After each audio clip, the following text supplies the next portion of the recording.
So ito ang problema niya. Ayan, yung speedometer natin, kahit tumatakbo, ayaw nang gumalaw niyan, ayaw nang umangat.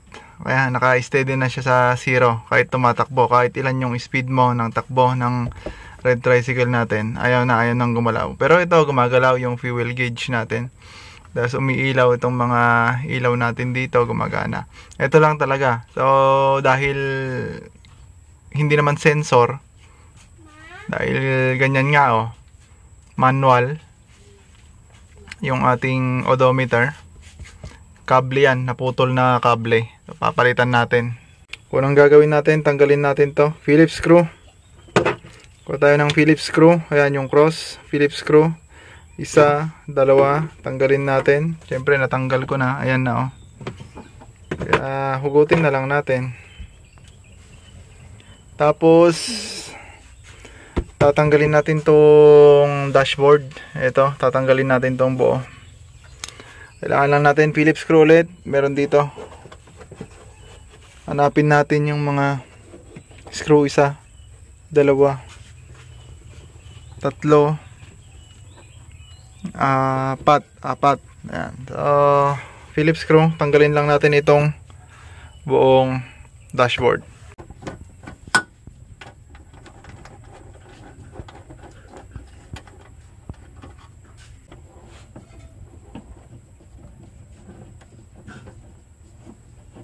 So ayan, pag natanggal natin yung mga screw, pwede na nating tanggalin itong buong dashboard. Tanggalin natin. Pero ayan, mahirap siyang hugutin kasi kung titignan nyo sa bandang ilalim, ayan, may mga kable dito sa bandang ilalim. Ayan.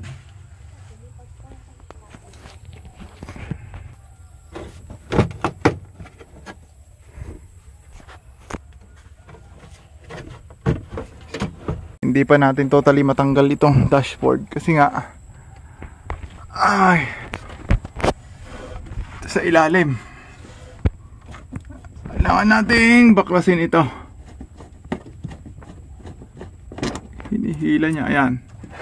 So ito yung speedometer cable, yung kable. Yan yung hinala natin na naputol. Tapos ayan, meron pa dito, kailangan nating i-detach. Ayan, medyo mahirap nga ang pagtanggal dito. May mga sumasabit, kailangan nating i-detach. Ito, isa. Meron pa dito sa gilid. Ito yung sa charger. Ito. May na-detach din natin ta. Meron pa sa gilid yung yung wire ng tatlong switch natin. Kailangan nating i-detach. Ayan. So natanggal din. Natanggal din. So ito, sa pagtanggal natin dito, i-unlock lang natin itong parang pin na nakalock. Ayan. Tulak lang natin bago natin hugutin. Ayan. So madali lang ibalik yan kasi magkakaiba sila, hindi sila magkakaparehas, magkakaiba sila. Bawat switch merong kanya-kanyang socket. Ayan, madali na lang 'yon. So ito, focus tayo dito. Ito yung sa hinala ko naputol. Ayan. Naputol nga. Naputol yung kable natin. Hinugot natin. Ganyan na lang yung lumabas. Putol ang kable. Kaya hindi na gumagana. Alright. Ito. Dito siya sa cable na ito. Subukan nating sundan. Pumunta sa ilalim to. Ayan, tinanggal na natin yung mat. Susundan natin to. Ito siya.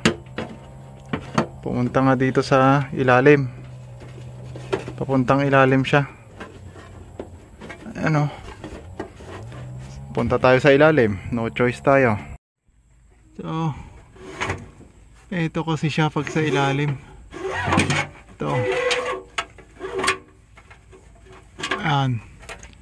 Lalabas siya. Doon gumagalaw. Punta na dito. Ayan. Ito na siya. So doon. Tignan natin sa likod. Nandito tayo ngayon sa likod. Ayan. So yun, nakita na natin. Ito siya. Ito siya. Ayan. Ito siya. Ayan. Ito yung wire. Sinundan natin, hilain. Ayan, hilain natin.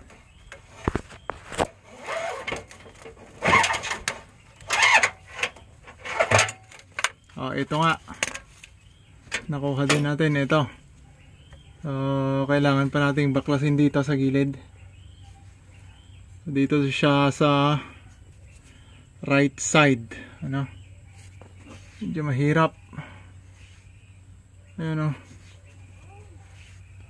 At ayun na nga.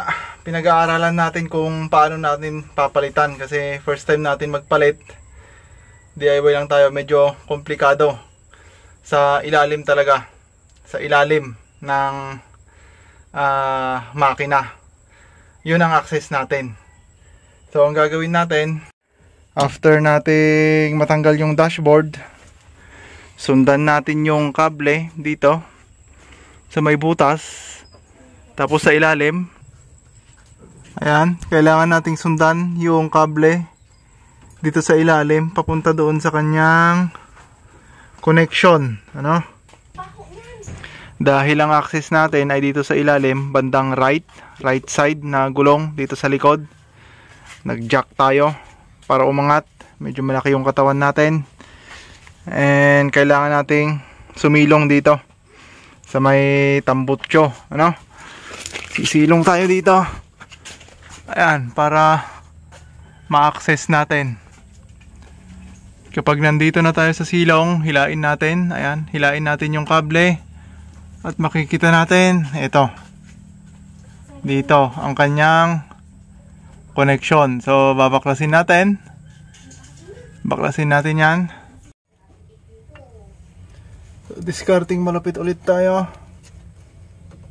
Para paluwagan.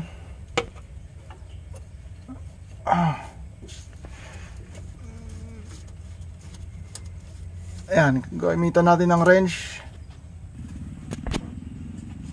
Ayan, pag lumuwag, pwede nating kamayin. Ayun, pwede na nating hugutin. Ayan, nahugot na natin. So ngayon, kailangan nating, ayan o, maglagay ng replacement. Yung lagayan ng ating speedometer cable. Ayan. Dito lang siya sa, ito lang, halos katapat ng shaft ng axle. Dito sa bandang right. Ayan, ito. Ayan siya. So kunin natin yung replacement natin. Medyo mahirap lang ang buhay dito sa ilalim, ano? Kailangan yung gumamit ng jack para maiangat dito sa right side ng ating red tricycle. Ito na yung natanggal natin na speedometer cable. Ayan. Talagang itong part na ito, package niya. Package kasi meron tayong nabiling bago. Ayan. RE brand. May kasama siya dito. Ayan o. So, subukan natin. Ayan siya. Ang tawag dito, speed cable. Ayan. Speed cable. Ayan o. Yan. Balik natin yung natanggal. Tapos, shoot natin. I-shoot natin.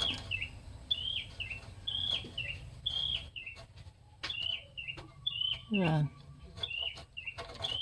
Kailangang i-shoot siya dito sa square.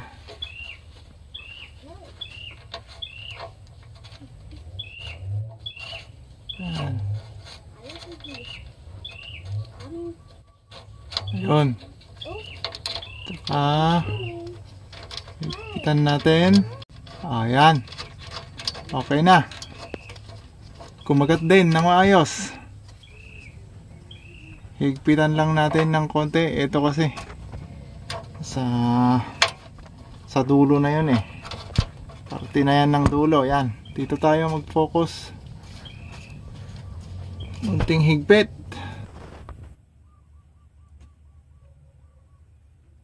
Ayan. Saktong higpit lang tayo. Yung hindi siya mababaklas. Pag okay na dito sa likod, nahigpitan na natin, naikabit na natin dito sa bandang ilalim. Punta na tayo doon sa may dashboard. Sa taas na tayo sa bandang harap.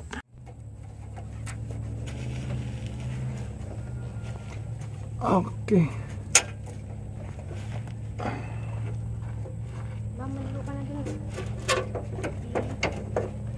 Kailangan lang natin i-shoot ng maayos dito. At pag shoot natin dyan, dapat lumalabas dito. Ayan, dapat lumalabas siya dito. Ayan. Dapat lumalabas dito. Ayan. Pag nakarating na dito, ilak ulit natin. Iangat natin dito. Ayan, kunin natin yung dashboard. Balik natin.